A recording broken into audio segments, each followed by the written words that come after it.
nakilala mo si Marcos Jr., di ba? At si Lisa Marcos dahil mga kaibigan, mga kaibigan sila ng iyong ex-partner na si dating Congressman Tony Boy Florendo. Yes. Right? Oo. Okay. Yeah. Oo. So, nung inilabas ko ba, Miss Cathy, yung video dito sa LA, napanood mo, di ba? Ano yung unang reaction mo nung nakita mo? Unang reaction ko? Yes. Alam ko naman na they're doing it. You know? Wow. I know that. So like, kasi nung first time kong na-meet sila, they're doing it talaga. Diba? But, for me nga, ito nga yung sinasabi ko. Kasi, when you run as a public official, you owe it to the people. When di ba? Kung yung nakakarami, nag-a-ask sa'yo to explain, you don't ask your, parang yung tauhan mo na magsalita for you. Diba? Kasi ikaw, number one, parang sa akin is, okay, malay mo nga, diba, na sinasabi mo rin naman yun, Maharlika, malay mo nga, nagbago. Malay mo nga, hindi mo alam, diba? Malay mo naman, few months, nagbago, whatever.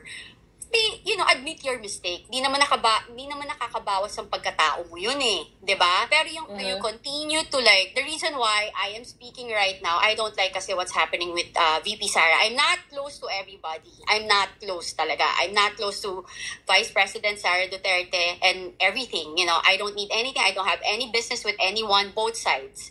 So I'm just a simple Filipino citizen na I always speak the truth. This is my own truth. And alam nila yan na, they can say anything to me.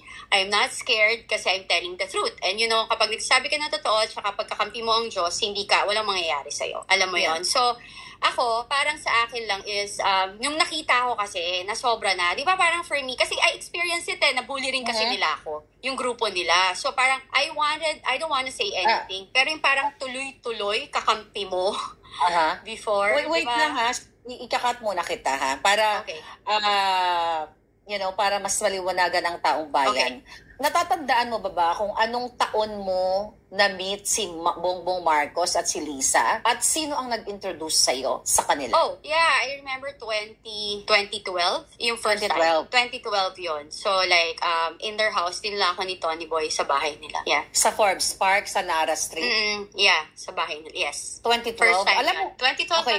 20. Basta 2012, 2013 yan. Pero I think 2012 yan. Napaka-memorable pala ng year 2012 kasi kung napasubaybayan mo yung PIDEA leaks, di ba? Doon sa pre-op and op ni Agent Morales na si Marcos Jr. ay nagpupulburon kasama si Maricel. 2012 yon, March yun. So, natatandaan mo pa ba? Kunyari lang, madam, nasa korte tayo.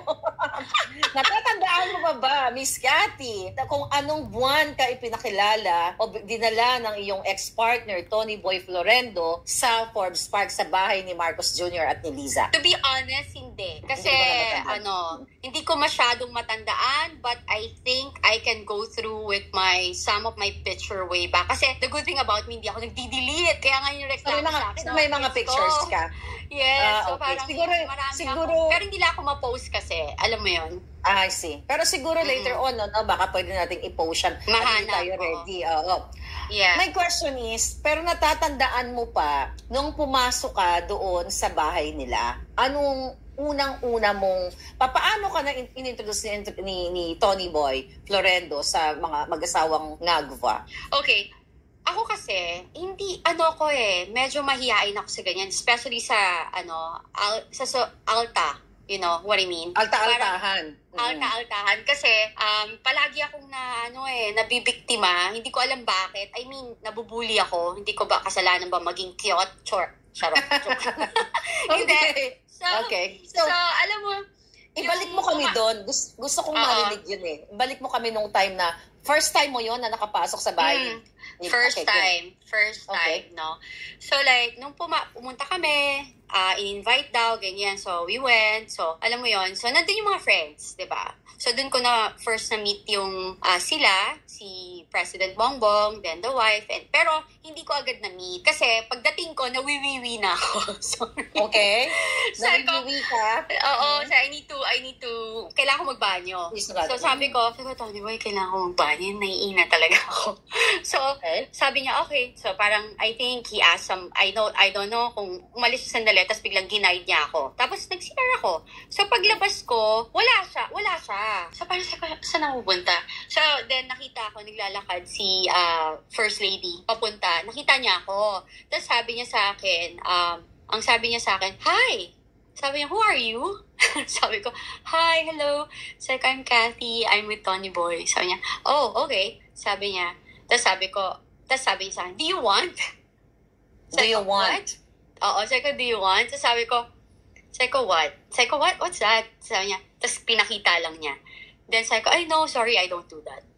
Tapos sabi niya, hold on to that. Mm-hmm. Sabi niya, do you want? So, ikaw ba pumasok sa isip mo? Una muna yung tinanong niya, who are you? Ano ba yung manner of speaking ni Lisa? Mataray? Ano ang manner of speaking niya? Mabait? Ano ang mo? Yung una, mabait. Siyempre, di ba, parang hi, yung ganyan, jolly. Yung ganon, nakasmile. Tapos, parang yun na, do you want? Ganon. Tapos, ako, pagtingin ko, kasi alam ko naman, na yung ex ko, ginagawa niya yun, diba? So, so nakita ko yun. Tapos pagtingin ko, sabi ko, sorry, I don't do that. Tapos, so may bit-bit na siya na pulburon? Meron siya. Natandaan mo pa kung anong stash box niya, puti, pula, plastic, or what? Hindi ko pero hindi sa plastic. Okay. Hindi sa plastic. Nasa isang lalagyan. Nasa isang lalagyan siya. If I'm not, parang hindi ko alam kung stainless pa yun or ano. Pero hindi sa plastic. Pero hindi gold, Hindi gold. So anyway, nung sinabi mo, no, I don't do that, ano ang sabi niya sa'yo? Sabi niya, why are you here? Why are you here? You're not supposed to be here. Sabi ko, okay. Yes, sabi niya. Sabi ko, natakot ako, syempre, di ba? Alam mo yun, parang hindi naman takot, parang na-shock ako. Intimidating. Parang na-intimidate ka. Parang switch of parang, alam mo yung switch ng ugali. Switch of ng ugali, nagalit. Parang hindi ko naman alam kung anong nangyayari dito, di ba? Parang I don't know you guys. Parang, okay, fine, na-invite and everything. Pero parang, I don't know. I don't sign up for that. Or hindi ko alam kung mga kaganapan, di ba? So, yun. So, parang, why are you here? So, after that, anong ginawa mo? Bumalik ka? Saan ka pumunta? Papunta kay Tony Boy? Nagkaroon pa kayo ng conversation ni Lisa? Tapos yung narinig nyo, sakto nun, si Tony Boy is coming. Parang, hi. Sabi niya, Lisa, that's my, that's Kathy, that's my girlfriend. Tapos sabi niya, wife. Nag-wife pa nga siya. Nag-wife pa siya. Sabi ko, hindi ako wife. Sabi ko gano'n. So, syempre, diba, parang, he is separated for 16 years before naging kami. Okay. For clarity. Malinaw tayo dyan. Hindi ako mga agaw. Okay. So, bumalik ka na, magkasama na kayo ni Tony Boy. Yeah. Ano yun? May inuman ba? Ano ba yung Yes. Ano bang May inuman. Ganun talaga naman ever since. Sa inuman talaga sila. Tas yun, private. And yun nga, parang dun ko lang. Tapos parang I feel awkward na. So parang I let them be. Kasi hindi talaga ako makwento pag di ko close Parang nakaupo lang Siyempre, ako. Siyempre first time pa lang. Yeah, at saka even kahit na na-meet na kita, hindi ako mag-a-approach, nahihiya ako. Ganun yung personality mo. Pero if you start a conversation, I'm confident naman. Pero yung hiya na parang feeling close, hindi ako feeling close na tao. Parehas pala tayo ng Hindi personality. naman niya ako pinapayagang lumabas or mag-attend. Kasi sabihan niya nga, ako before na, huwag ka mag-a-attend ng mga ganyan kasi yung mga tao dyan, hindi yung mga totoo. In fairness naman, alam mo yun. Sinasabihan ka ni Tony Boy Florenda. Yeah, na huwag kang dyan. Kasi mga chismoso. Okay. So, bumalik na kayo sa table na yon. Sino-sino yung mga tao doon sa table na yon? Actually, it's not a table We're just walking, tas sofa. Tas umupo lang ako doon, tapos nandun sila, nagkakwentuhan lang sila, ganyan. Tas nagiinuman. Yan. Inuman sila. Nagiinuman. So, di ba, since inalok ka ni Lisa kung gusto mo, do you want the pulburon? Nakita mo ba during the first time na pumasok ka sa loob ni Marcos Jr. at pumasok ka sa bahay nila na nagsisinghot sila doon? Oo naman, kasi sila lang nandun Diba? Parang tas ako, tas parang sabi ko pa nga, ayoko dito. Sabi ko, ayoko dito. Sinabi ko kay Tony Boy that time. Tapos sabi niya, I'm sorry. Kasi bago lang kami. So parang sabi niya, okay. I'm sorry. Sabi niya, okay, sige, alis na tayo. Sabi ko, can we just leave? Yeah, so yan ang story. Revelasyon ni Cathy Binag. Liza Marcos, do you want? Nag-aalok ka pala, bruhang. Sarap-sarap ng polvoron, ano? Yan ang revelasyon ni Cathy Binag, na hindi lang pala si Bangag Marcos Jr. ang magpa-hair follicle drug test, kundi kayo pala buong pamilya. Pati daw, hintayin natin sa isang video na pasabog ni Cathy Binag. Pati pala daw si Sandro sumusoyop, sumisinghot. Sarap ba, Lisa Tanas? Ang bait-bait mo pala pag classmate mo sa pagpulburon. Kasi pag alok mo kay Cathy Binag, ang bait-bait mo. Do you want? Nang makita na ni Cathy Binag na pulburon pala, nang sinabi niyang, no, I'm not doing it. Biglang nag-switch ang pagka-devil mo ng ugali. So why are you here? Oh my God! So Lisa Tanas, you mean if the person are not using pulburon, are not supposed to come in your house? Is that what you mean, Liza Marcos? Singhot pa more. Kaya talaga walang pag si Marcos Jr. na mag-declare ng war on drugs tulad ng ginagawa ni PRRD. Dahil kayo pala mismo sumisinghot. Paano mo ito, Abalos? Mapasinungalingan itong mga revelasyon ni Cathy Binag. EI din ba ito? Fake news din ba ito?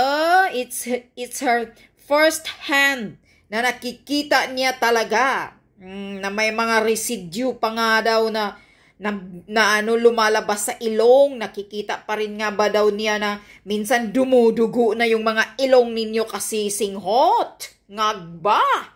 Kasi pati yung niya, ex-partner niyang si Tony Boy Florendo. Kaya alam na alam ni Cathy ang pulburon. Unang pasabog pa lang ito, Lisa Satanas. Ang galing-galing mo, do you want? Kaya pala yung mata mo budlat na budlat dahil sa kasisinghot. Oh my God. So next time, mga alta-altahan na mga demonia na mga classmate pala ni Lisa Tanas, don't come doon sa bahay niya if you are not a member or you are not a pulburonic person. So you are not welcome in her house if you are not a pulburonic woman. Kailangan ka maging classmate niya na magsinghot. Then you can come to her house. Kasi sinabihan niya si Cathy, sinabi ni Cathy na hindi ako gumagamit niyan. Ang sabi ni Lisa Tanas, why are you here? You're not supposed to be here. No? You see that? Yan ang mga demonya. Yan, kaya para kang naglalakad ka na natitirahan ka na pinaglilihi ka sa penguin, Lisa Tanas. Bakit kaya Lisa Tanas? Lisa Marcos, maglakad ka, pabakang-bakang ka. Bakit ganyan? Lisa Marcos, tanungin kita. Bakit yung mga video mo nakagawon ka pa naman ng puti, naglalakad ka para kang natamaan ng titi ng kabayo? Na naglalakad ka, nagbakang-bakang ka. Bakit? Pinaglihi ka ba talaga ng penguin ng nanay mo? Ganyan ka ba talaga maglakad? Na bakang-bakang? Na natirahan ka ng kabayo? Tanungin kita ha. Tinatanong kita. Lisa Tanas. Bakit maglakad ka na parang bakang-bakang ka? Hindi bagay sa'yo bilang isang first lady. Yung lakad mo, ayusin mo. Para kang natamaan ng titi ng kabayo na 30 degrees o 30 centimeter yung haba. Yung lakad mo. Bakit ganyan? Or pinaglihi ka ng ina mo sa penguin? Yun ba yon? Tinatanong kita, Lisa Satanas. Yung lakad mo, ayusin mo.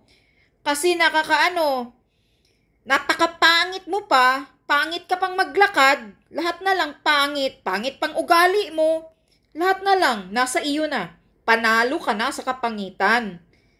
Oh. Sige, suyo pa more, singhot pa more. Okay?